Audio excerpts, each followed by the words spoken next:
빛공해라고는 전혀 없는 그 칠흑같이 어두운 밤하늘을 홀로 올려다보신 적 다들 한 번쯤 있으시죠? 네, 저도 캠핑 가서 종종 보곤 하는데요. 그럴 때면 진짜 압도당하는 기분이 들죠.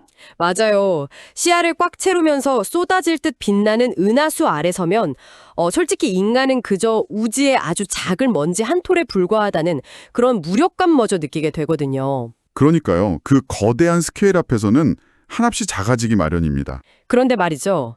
만약에 수천 년 전에 어떤 고대 철학자가 똑같은 밤하늘을 바라보면서 먼지 같은 듣고 계신 여러분의 머리 위에 사실은 아주 눈부신 왕관이 씌워져 있다고 결론을 내렸다면 어떠실 것 같나요? 그거 굉장히 도발적인 시선인데요? 그렇죠. 오늘 우리가 이 딥다이브에서 깊이 파헤쳐 볼 자료가 바로 그 매력적인 시선에 담고 있습니다. 단 9개의 구절로 이루어진 짧은 고대 문헌 시편 8편입니다. 시편 8편.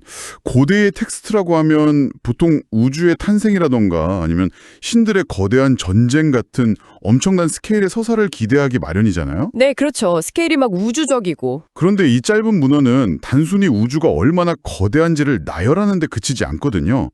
우주의 그 광활함, 그리고 그 거대한 공간 속에서 인간이 존재하는 이유, 또 상식적으로는 전혀 어울리지 않는 극단적인 이미지들을 아주 정교하게 엮어내고 있죠. 맞습니다. 바로 그 이면의 의미를 추적하는 것이 오늘 우리의 미션입니다. 바쁜 일상 속에서도 방대한 지식을 빠르고 깊이 있게 소화하고자 하는 여러분에게 이 텍스트가 숨겨둔 짜릿한 통찰들을 제가 낱낱이 꺼내 보여드리려고 하는데요. 자, 한번 파헤쳐보죠. 네, 아주 기대가 됩니다. 첫 구절부터 아주 강렬하죠. 네, 시작부터 시야가 압도적으로 확장됩니다. 여호와 우리 주여, 주의 이름이 온 땅에 어찌 그리 아름다운지요. 주의 영광을 하늘 위에 두셨나이다. 이렇게요. 그리고 곧바로 손가락으로 만드신 달과 별들에 대한 이야기로 쫙 이어지죠. 맞아요. 이 웅장한 서막을 쭉 읽다 보면 고대인들이 밤하늘을 보면서 느꼈을 그 절대적인 경외감이 고스란히 전해지는 것 같아요. 텍스트의 화자는 시선을 온 땅에서 저 높은 하늘 위로 수직 상승시키고 있는 거거든요. 수직으로 확 올라가는 느낌이네요. 네, 당시 사람들에게 하늘의 별과 달은 그 자체로 신성한 질서였고요. 또 창조주의 권능이 우주 전체를 덮고 있다는 일종의 시각적인 증거였을 테니까요. 그렇겠네요. 눈에 보이는 가장 큰 증거니까요. 그래서 자신이 상상할 수 있는 가장 거대한 스케일의 아름다움을 찬양하면서 시작을 여는 겁니다. 그런데 이 텍스트를 진짜 흥미롭게 만드는 지점은 바로 그 직후에 등장하거든요. 어떤 부분이죠? 그렇게 하늘 위에 둔 영광, 막 우주적인 스케일의 달과 별들 이런 걸 묘사하다가 갑자기 카메라 줌인이 훅 들어갑니다. 그 2절 말씀하시는 거군요. 네, 그 시선이 닿는 곳이 정말 기묘해요.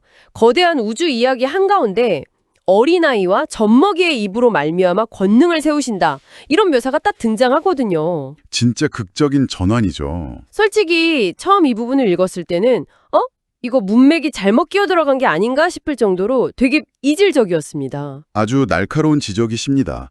우리가 흔히 예상했던 그 거대한 우주적 내러티브의 흐름을 완전히 깨버리는 거잖아요. 네, 흐름이 또 끊기는 느낌. 일종의 시각적 충격요법이라고 볼 수 있죠. 독자들을 확 깨우는 겁니다. 저는 이게 약간 비유를 하자면 수백 명의 오케스트라 단원들이 엄청난 기세로 웅장한 교향곡을 막 연주하고 있는 거예요. 네, 아주 웅장하게. 그러다가 클라이맥스 부분에서 갑자기 모든 악기가 딱 멈추고 아주 작고 가녀린 트라이앵글 소리 하나가 챙 하고 울려 퍼지는데 오, 트라이앵글? 그 소리 하나로 몰려오던 적들을 전부 압도해버리는 것 같은 느낌이랄까요? 야, 그거 정말 기가 막힌 비유네요. 그쵸. 우주를 이야기하다가 왜 갑자기 자기 몸도 스스로 못 가누는 그 젖먹이의 입술로 시선이 급격하게 좁혀지는 건지 진짜 궁금했거든요. 방금 말씀하신 그 트라이앵글 소리라는 비유가 참 흥미로운 게 실제로 이 텍스트가 노리는 것이 바로 그 극단적인 대비가 만들어내는 역설이거든요. 역설이요? 일부러 의도한 거다. 네, 여기서 우리가 주목해야 할 것은 창조주가 자신의 힘과 권능을 세상에 증명하는 방식입니다. 한번 상식적으로 생각해보죠. 네, 상식적으로요? 폭력과 무력으로 무장한 거대한 대적이나 원수들을 물리치려면 우리한테는 무엇이 필요하다고 생각하십니까? 당연히 더 큰 힘이 필요하겠죠. 지진이나 번개, 혹은 별들이 쏟아져 내리는 것 같은 그런 압도적인 우주적 재앙이나 거대한 무기 같은 게 동원되어야 적들이 굴복하지 않겠어요? 눈에는 눈, 힘에는 힘이니까요. 그쵸. 그게 일반적인 물리적 힘의 논리잖아요. 바로 그 지점입니다. 이 텍스트는 인류가 오랫동안 믿어왔던 그 물리적 힘의 논리를 완전히 뒤집어 버리는 거예요. 아, 뒤집는다. 어떻게 뒤집나요? 대적들을 잠잠하게 만드는 권능의 출처가 방금 말씀하신 그런 거대한 무기가 아니라는 거죠. 세상에서 가장 작고 연약하며 무방비한 존재인 어린아이와 젖먹이의 옹알이라는 겁니다. 와, 진짜 충격적이네요. 거대한 무기가 아니라 옹알이라니. 네, 그러니까 이것은 힘 대 힘으로 부딪히는 물리적 크기의 경쟁이 아니라는 선언입니다. 아예 힘의 패러다임이 다르군요. 진정한 권능은 세상의 눈에는 가장 보잘것없고 연약해 보이는 존재조차도 가장 강력한 무기로 탈바꿈시킬 수 있는 능력 그 자체에 있다는 것을 선언하는 것이죠. 아하, 물리적 무기의 크기 경쟁이 아니라 아예 힘의 기준 자체를 바꿔버린 거네요. 정확합니다. 거대한 달과 별이라는 극단적인 거대함, 그리고 젖먹이의 입술이라는 극단적인 연약함을 한 프레임 안에 딱 배치함으로써 진정한 힘이라는 건 눈에 보이는 크기에 얽매이지 않는다는 걸 보여주는 거군요. 그렇죠. 세상의 폭력적인 힘들을 무력화시키는 것은 더 큰 폭력이 아니라는 겁니다. 더 큰 폭력이 아니라면요? 전혀 예상치 못한 곳에서 발현되는 창조주의 주권적인 방식이라는 것을 아주 시적으로 표현한 정말 명장면이라고 할 수 있습니다. 야, 진짜 소름 돋네요. 이렇게 우주의 광활함과 젖먹이의 연약함이 강렬하게 부딪히고 나면 이제 자연스럽게 우리의 시선은 그 사이에 서 있는 존재, 바로 인간을 향하게 되는 것 같아요. 맞습니다. 자연스러운 수순이죠. 이 거대한 우주 속에서 인간이라는 존재는 과연 무엇인가 하는 근본적인 실존의 위기가 찾아오는 거죠. 텍스트도 이 지점을 놓치지 않고 바로 질문을 던지거든요. 사람이 무엇이간데 하는 그 부분이죠. 네, 사람이 무엇이간데 주께서 저를 생각하시며 인자가 무엇이간데 주께서 저를 권고하시나이까 이렇게요. 밤하늘의 그 어마어마한 별들을 보고 난 후에 느끼는 인간의 근원적인 경외감 그리고 왜소함을 이보다 더 잘 표현할 수 있을까요? 그러니까요. 정말 한없이 작아지는 기분일 텐데. 내가 이 거대한 우주의 먼지에 불과하다 어떤 뼈저린 자각이 담긴 질문인 겁니다. 맞아요. 현대 과학의 도움 없이 그냥 맨눈으로만 하늘을 보던 고대인들에게도 그 거대함은 정말 압도적이었을 테니까요. 당연하죠. 훨씬 더 신비롭고 무섭기까지 했을 겁니다. 그런데 이 텍스트가 진짜 위대한 이유는 먼지 같은 인간의 한계에서 서술을 그냥 끝내버리지 않는다는 점입니다. 아, 거기서 더 나아간다는 거군요. 네, 방금 전까지 우주의 스케일에 압도돼서 탄식하던 화자가 곧바로 인간의 지위를 극적으로 반전시킵니다. 저를 천사보다 조금 못하게 하시고 영화와 존귀로 관을 씌우셨나이다 라고요. 오, 왕관을 씌워주네요. 아니, 우주의 먼지인 줄 알았는데 갑자기 머리에 영광스러운 왕관을 씌워준다고요.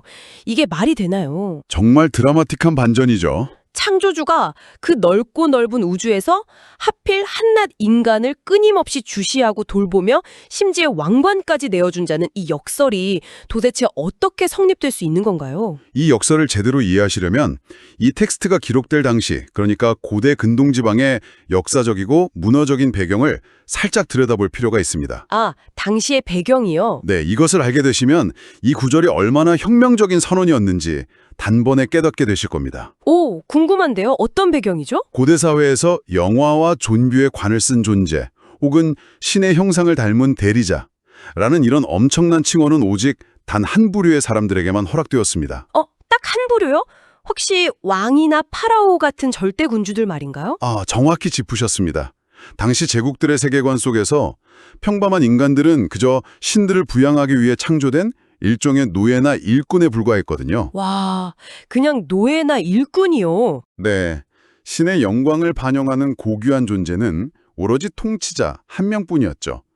그런데 지금 우리가 분석하고 있는 이 텍스트는 그 개념을 완전히 산산조각 내버립니다. 어떻게 부숴버리나요?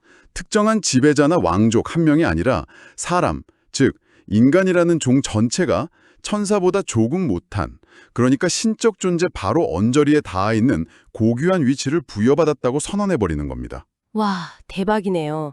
그러니까 특정 지배계급의 전유물이었던 그 신성한 왕관을 그냥 평범한 인간 전체에게로 가져와서 씌워준 거네요. 바로 그겁니다. 단순히 왕관을 씌웠다는 시적 표현을 넘어서 모든 인간 존재의 지위를 우주적 차원에서 최고 이층으로 아예 격상시킨 거군요. 네. 지식을 독점하던 그 엄격한 고대 계급 사회에서 이건 그야말로 패러다임을 뒤집는 혁명적이고 전복적인 사상이었던 거죠. 진짜 짜릿하네요. 듣고 계신 여러분 모두가 왕관을 쓴 존재라는 겁니다. 맞습니다. 이 텍스트가 말하는 인간의 가치는요, 우리가 우주에서 차지하는 어떤 물리적 공간의 크기에 있지 않습니다. 그럼 어디에 있는 거죠? 텍스트에서 사용된 두 단어, 생각하시며 그리고 권고하시나이까. 이 단어들의 그 해답이 있습니다. 여기서 권고한다는 건 깊이 돌본다는 뜻이거든요. 아, 생각하고 돌본다. 인간의 진정한 가치와 존엄성은 누군가가 끊임없이 나를 마음에 두고 돌보며 깊은 관계를 맺고 있다는 그 관계성에서 비롯된다는 뜻입니다. 관계성이 핵심이군요. 네. 크기가 기준이라면 먼지도 안 될 우리가 창조주의 그 지속적인 시선과 돌봄 안에 머물러 있기 때문에 천사 버금가는 존귀한 존재가 될 수 있다는 정말 놀라운 통찰이죠. 야, 누군가의 사랑과 관심을 받는 순간 평범한 존재가 대체 불가능한 고귀한 존재로 변한다는 건 진짜 시대를 초월하는 진리잖아요. 그렇죠. 우리가 일상에서도 흔히 겪는 감정이죠. 매일매일 쏟아지는 정보와 팍팍한 현실 속에서 막 나라는 존재의 가치가 깎여나가는 기분이 들 때가 참 많은데요. 수천 년 전의 고대 문헌이 우리에게 당신의 머리 위에는 여전히 영광스러운 왕관이 씌워져 있다. 이렇게 위로하듯 말해주는 셈이네요. 네, 아주 따뜻하고도 강렬한 메시지입니다. 하지만 여기에서 우리는 한 걸음 더 나아가야 합니다. 왕관을 썼다는 건 단순한 장식이 아니잖아요. 당연하죠. 권리가 있으면 의무가 있는 법이니까요. 맞습니다. 권한이 주어졌다면 반드시 그에 상응하는 무거운 책임이 따르기 마련이죠. 그래서 존귀함을 부여받은 인간이 이 세상에서 무엇을 해야 하는지 텍스트는 곧바로 다스림의 영역을 쫙 펼쳐 보입니다. 6절부터 8절까지의 내용이죠. 네, 주의 손으로 만드신 것을 다스리게 하시고 만물을 그 발 아래 두셨으니 곧 모든 우양과 들짐승이며 공중의 새와 바다의 어족과 해로에 다니는 것이니이다. 이렇게 구체적인 자연과 생명체들을 막 나열하거든요. 네, 아주 세밀하게 나열하고 있죠. 그런데 전문가님, 이 대목에서 현대사회를 살아가는 우리의 관점으로는 상당히 날카로운 의문이 하나 딱 생깁니다. 어떤 의문이시죠? 모든 동물을 발 아래 두고 다스리게 하셨다. 이거 자칫하면 인간이 자연을 마음대로 착취하고 훼손해도 된다는 오만한 폭군의 허가증처럼 들리지 않나요? 아, 충분히 그렇게 오해할 수 있죠. 역사적으로도 실제로 자연을 파괴하면서 만물을 다스리라 했으니 우리 마음대로 막 써도 된다. 이렇게 합리화했던 일들이 너무 많았잖아요. 아주 중요한 반론입니다. 뼈아픈 지적이기도 하고요. 실제로 다스린다는 단어가 오랫동안 정복과 착취의 논리로 오용되어 온 것이 역사적 사실이니까요. 네, 맞아요. 인간의 탐욕을 정당화하는 도구로 쓰였죠. 하지만 앞서 우리가 나누었던 그 맥락들을 하나로 쭉 연결해보면요. 이 다스림의 본질이 폭력적인 지배와는 완전히 정반대의 위치에 있다는 것을 알 수 있습니다. 정반대라고요? 네. 혹시 아까 앞부분에서 인간이 머리에 쓴 것이 무엇이라고 했는지 기억하십니까? 영화와 존귀의 관이었죠. 아, 그리고 인간은 창조주의 끊임없는 생각하심과 돌보심을 받는 존재였고요. 바로 그 지점이 핵심입니다. 고대 개념에서 왕의 대리자는 자기 맘대로 폭력적으로 권력을 휘두르는 자가 절대 아닙니다. 그럼 어떤 자인가요? 자기를 파견한 진짜 왕의 성품, 그리고 그 통치 방식을 자신이 맡은 영지에 똑같이 구현해야 할 막중한 의무가 있는 자죠. 아, 대리자니까 본래 왕의 뜻을 따라야 하는 거군요. 인간은 창조주로부터 아주 자비로운 돌봄과 사랑을 받아서 존귀해진 존재입니다. 그렇다면 그런 인간이 만물을 다스리는 방식 역시 폭력이나 착취가 될 수는 없겠죠. 아, 자신이 창조주로부터 받은 그 은혜롭고 세심한 돌봄을 이제는 대리자가 되어서 자연과 만물에게 그대로 흘려보내야 한다는 뜻이군요. 완벽한 이해입니다. 지배하는 폭군이 아니라 자연이라는 이 거대한 정원을 가꾸고 돌보는 아주 성실한 정원사이자 또 책임감 있는 관리자의 역할이네요. 네, 관리자. 정확히는 청직이라는 표현이 맞겠죠. 인간의 발 아래 만물을 두셨다는 것은 엄청난 특권인 동시에 압도적인 책임감을 부여한 겁니다. 특권과 책임감이 동시에 주어지는 거군요. 네, 그리고 이 책임감이 닿는 범위를 묘사하는 텍스트의 시선을 한번 따라가 보면요. 문학적으로도 이게 얼마나 섬세하게 설계되어 있는지 감탄하게 되실 겁니다. 어떻게 설계되어 있나요? 6절부터 만물을 묘사하는 순서를 한번 보시죠.